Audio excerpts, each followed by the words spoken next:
everyone. For today's video, I will be teaching you how you can see all your saved passwords in your Google Chrome browser.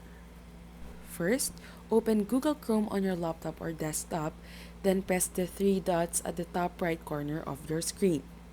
Then, go to Settings and press Autofill. Once you've pressed Autofill, go to Password Manager and here, you'll see all of your saved passwords.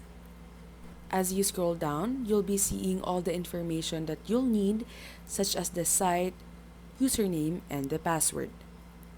You can also see the exact password by pressing it, and here you'll be asked to enter the password of your laptop. Once you've successfully entered the password of your laptop, you can press the eye icon to see the password of your account. You can also copy it and save it for future purposes. Here, you can also delete saved passwords if you want to edit or change some. And that's all for this tutorial.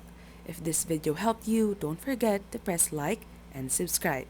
We hope to see you again next time.